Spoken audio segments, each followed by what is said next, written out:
Let's get started with our first news. Alexander Volkanovski is backing Max Holloway to defeat Dustin Poirier. Volkanovski believes that Max Holloway has evolved significantly since his last outing against Dustin. He's not just banking on Holloway's talent, he's pointing to the mental growth, strategic improvements, and the kind of mindset that separates great fighters from legends. According to Volkanovski, this isn't just another rematch. It's a chance for Max to show the world that he's learned from the past, grown from the setbacks, and is now ready to deliver a more calculated and methodical performance. In an interview with Fox Sports Australia, Volkanovski said something very powerful. He's coming off the first knockout loss of his career. That's no small thing. Not many fighters can truly come back from that. A lot of them are never the same again. Some get hesitant, some lose their confidence. But Max, he's different.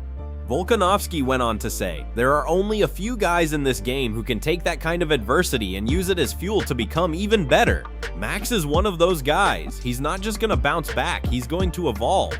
This insight means a lot coming from Volkanovski, who knows Max better than almost anyone else, having shared the octagon with him for a full 15 rounds over 3 unforgettable fights. He's felt that pressure, that cardio, that relentless volume, and that durability firsthand. Volkanovski added, "I know Max. He's the type of guy who makes the right adjustments. He doesn't just come back and fight the same way. He comes back improved. You might even see a better version of Max this time. He's got that fight IQ. He's got that toughness, and now after that KO loss, I believe you'll see a smarter, more strategic Max Hollow." He continued, "You already know he's tough. You already know he's skilled, but now when you combine that with a sharper, more calculated mindset, you're dealing with a whole new threat. That's what makes him so dangerous right now." Volkanovski believes that Max's ability to adapt is what sets him apart. This isn't just about heart, it's about evolution. It's about mental fortitude. And with that in mind, he made it clear, "I'm going with Max." So now, as fight night approaches, the anticipation is building. Can Max Holloway prove that he's still one of the best in the game? According to Volkanovski, not only can he prove it, he can already define it. Now moving on to the second news, Jon Jones has not entered the UFC's drug testing pool. Michael Bisping has just added a huge twist to the ongoing Jon Jones comeback story. Despite Jones publicly claiming on social media that he has re-entered the anti-doping testing pool, Bisping says that simply isn't true. According to the former UFC middleweight champion and current analyst, Jones has not officially rejoined the UFC's anti-doping pool, which is required for any fighter planning a return to competition. That's a major detail, and it suggests that Jones is, at least for now, still retired in the eyes of the UFC and the anti-doping authorities. This revelation puts a serious question mark on Jones's alleged return, because if he's not in the pool, he can't fight anytime soon. The rules are clear. Fighters must be in the pool for a minimum of 6 months, undergoing random testing before they are cleared to compete again. So for Jones to step inside the cage in the near future, the clock needs to start ticking now. However, there's an important caveat. Jon Jones has stated that he wants to return next year, possibly on July 4th, 2026, in what could be a historic event at the White House. If that's truly the timeline, then he still has enough room to rejoin the pool and go through the 6-month requirement. But the fact remains, he hasn't done it yet, and that raises eyebrows. At the same time, Conor McGregor has re-entered the conversation. Unlike Jones, Conor has now confirmed that he is back in the testing pool and is preparing for a potential long-awaited clash with Michael Chandler. That announcement has brought fresh energy to the idea of 2 of the UFC's biggest stars making their returns. Could both Conor and Jon end up fighting at the same White House event? That would be one of the most iconic cards in UFC history. Still, the skepticism remains. Is Jon Jones truly preparing for a comeback? Or is this yet another round of smoke and mirrors? We've seen Jones drop hints, talk about opponents, and tease comebacks before, only for nothing to materialize. This isn't the first time fans have been left in limbo about his next move. Bisping didn't hold back, saying if you check the UFC's anti-doping website, Jon hasn't re-entered the testing pool, so I don't know what he's talking about. And Bisping is right. Until Jon formally signs up for testing, all of this remains speculation. Some fans believe Jones is watching Tom Aspenol closely. Aspenol currently holds the interim heavyweight title and is rapidly gaining respect as a future champion. It's possible that Jones is buying time, studying Tom, evaluating potential matchups, and planning a calculated return. But if he's serious about fighting, he needs to ACT. The longer he waits, the louder the questions get. Is this about legacy or just another delay tactic? We'll find out soon enough.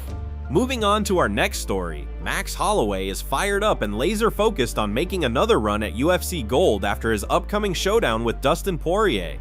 In a recent interview with Main Event, Max made his intentions crystal clear. This isn't some feel-good moment for Dustin's retirement. Holloway said bluntly, "I'm not showing up to celebrate Dustin's farewell, I'm showing up to ruin it. He's not just showing up for a paycheck, and he's definitely not there to give Dustin a respectful send-off. Max is on a mission, and that mission is to climb the lightweight mountain once again." What makes this comeback story even more intriguing is Max's confidence about competing at 155 pounds. According to him, he feels way better physically and mentally than he ever did at featherweight, where the brutal weight cuts often left him looking, in his words, borderline skeletal. Now at lightweight, he's stronger, healthier, and more focused. And unlike before, he says he's fully committed to making a serious run at the lightweight title. If Max manages to get past Dustin Poirier, and that's no small task, his next target could very well be Charles Oliveira. That's a matchup that would carry a ton of intrigue, especially since Max already holds a win over Oliveira from their 2015 featherweight clash. If Holloway strings those two wins together, it's not hard to imagine him forcing his way into the title conversation at 150. And that brings us to an interesting twist, a potential rematch with Ilia Topuria. Right now, it seems like a long shot. After all, Topuria just knocked out Holloway at UFC 300 in highlight reel fashion. But momentum in MMA is a powerful thing. If Max beats Poirier and then takes out someone like Oliveira, suddenly that rematch doesn't sound so far-fetched. In fact, it could be a massive draw, especially if Topuria is looking to avenge his own critics and prove that win wasn't a fluke. Of course, fans are currently more interested in seeing Topuria fight someone fresh, maybe Islam Makhachev in a historic champ vs champ battle, or maybe even Arman Tsarukyan or Paddy Pimblett in a clash of rising stars. But MMA narratives shift on a dime. One big win can change everything. 2 in a row? That's a title run in motion. Reflecting on his loss to Topuria, Max said, "I've bounced back from losses before. This is no different. Yeah, I got stopped, but there's a first time for everything. I'm over it. That fight's gone in my mind. I'm here to remind people who I am." And don't forget, this isn't just a fight, it's personal. Dustin Poirier handed Max his UFC debut and beat him for the interim title years later. Max summed it up best. "It sucks I have to beat him, but he took 2 of my winning streaks. I'm gonna take his retirement fight." With stakes this high, Max Holloway's comeback story might just be getting started. Let's move on to our next story. Arman Zarakin has some bold words about Ilia Topuria, and he's pointing out what he believes could be a major weakness in the newly crowned featherweight champ. During a recent press conference for a fight promotion, Arman didn't mince his words. He said that he, alongside Islam Makhachev, poses the biggest threat to Ilia Topuria, and it all comes down to one thing: wrestling. According to Arman, Ilia may have phenomenal boxing and a dangerous striking game, but he hasn't truly been tested by a top-tier wrestler, not yet anyway. Arman broke it down like this: "Ilia's got very good boxing, solid punches, he's a hard hitter and fights with a lot of patience. He doesn't rush, he waits for the perfect shot, and that's rare. Even when he gets hit, he stays calm. He's got a high fight IQ. I respect that." But then Arman shifted gears and started pointing out where he thinks Ilia's game starts to fall apart. In the clinch, he gets tired. That's where we can take away his punching power. People don't understand. Pressure grappling wears you out, especially when you're a striker. You're not just throwing punches anymore. You're carrying a man's weight, defending takedowns, fighting for underhooks, breaking posture. That's real fatigue. Arman then brought up Ilia's only real test against a wrestler so far, Bryce Mitchell. The only wrestler Ilia has faced was Bryce Mitchell, and yeah, Ilia dominated him. He even took Bryce down and controlled him, but Bryce isn't a high-level guy when we talk about elite wrestling. He's good, but he's not Islam or me. You can't look at that fight and think Ilia has elite-level takedown defense. That's where the conversation gets really interesting. Arman continued, "What I do know is that a guy like Islam or myself will take him down and control him. That's where Ilia has to prove himself. He hasn't fought someone like us yet." And it's a valid point. Ilia Topuria's meteoric rise has been impressive, undefeated, great boxing, patient striking, and incredible composure. But in MMA, everyone has a test they haven't taken yet. For Ilia, it might just be that elite-level wrestling pressure that he hasn't faced head-on. Right now, fans are split. Some believe Ilia has the skills to beat anyone, no matter the style. Others think Arman might be exposing the blueprint to take Ilia down, literally. What do you think? Has Ilia really not been tested at the elite grappling level, or is he just that good across the board? Let us know in the comments.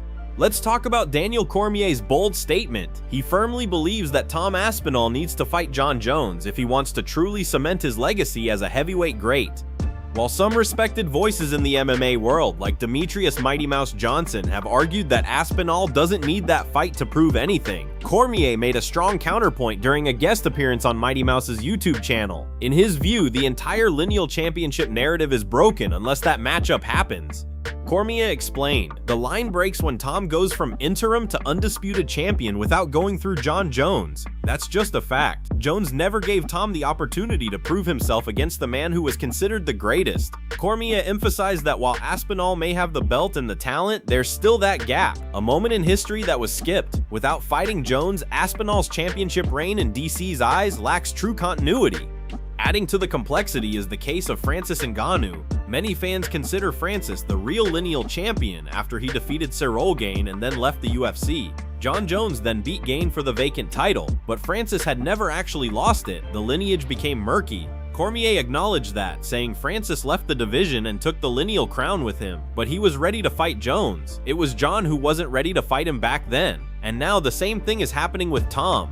According to DC, that creates a void in the division. There's a break in the historical sequence of champions. Cormier even went so far as to say it's like the Avengers. You need the full cast for the story to feel complete. Right now, it's like we skipped the final act. In other words, the Jon Jones versus Tom Aspenol fight is not just about belts or rankings. It's about legacy, history, and the story of the heavyweight division as a whole.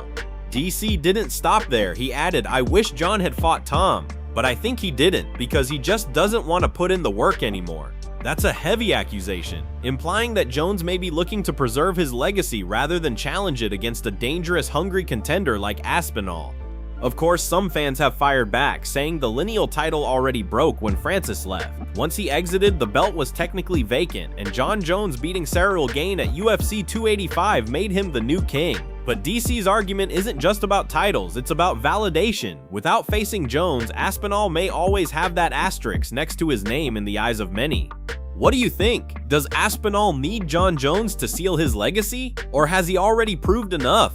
Now let's get into a truly terrifying and heartbreaking situation. Team Khabib has just suffered a serious and deeply personal blow. Tamir Khizrev, a close friend and longtime training partner of Khabib Nurmagomedov and UFC lightweight champion Islam Makhachev, has been shot multiple times in Dagestan. He is currently hospitalized in critical condition, sparking major concern across the MMA community. According to Vetsnik MMA, the attack occurred late at night outside a residential building on Denial Street in Dagestan. Khizrev had just stepped out of his car when he was ambushed by two masked men. Without warning, they opened fire, hitting him 5 times with what officials described as a traumatic pistol, a rubber bullet handgun that, while non-lethal, can cause serious injuries and is more commonly available across Russia and other post-Soviet countries. The incident immediately triggered panic and shock throughout the region. Emergency services rushed Khizrev to the hospital where he underwent emergency surgery. According to his management team, who spoke with MMA Junkie, Khizrev is now in stable condition and thankfully his life is not in danger. The bullets, while painful and damaging, did not strike any vital organs, offering hope for a full and successful recovery. This attack comes just months after Khizrev's biggest career victory. He recently defeated Brendan Loughnane in dominant fashion to become the 2024 PFL featherweight champion, a win that earned him a $1 million prize and had many experts predicting he was UFC bound. Khizrev's undefeated record of 18-0 has been turning heads, and his trajectory was clearly pointing toward becoming one of the sport's next big stars. Needless to say, this incident has shocked MMA fans across the globe. The fact that someone so deeply tied to Team Khabib, a team known for discipline, respect, and success, was targeted in such a violent way has left many asking difficult questions. As of now, there is no official word on the motive, and no suspects have been publicly identified. Was this a random act of violence? A botched robbery attempt? Or is there something more personal behind the attack? Speculation is swirling, but the facts remain scarce. What we do know is that Khizrev's life has been put on pause just as his career was hitting its peak. This incident once again highlights the growing concerns over fighter safety outside the cage. While MMA athletes train to battle inside the octagon, few expect to have their lives threatened off the mats. Let us know your thoughts in the comments. Was this an isolated incident or a worrying sign of something deeper? Either way, we're all hoping for Tamir's full recovery and justice to be served. Stay tuned for updates, and as always, don't forget to like, comment, and subscribe to the channel for all your MMA news, stories, and behind-the-scenes coverage.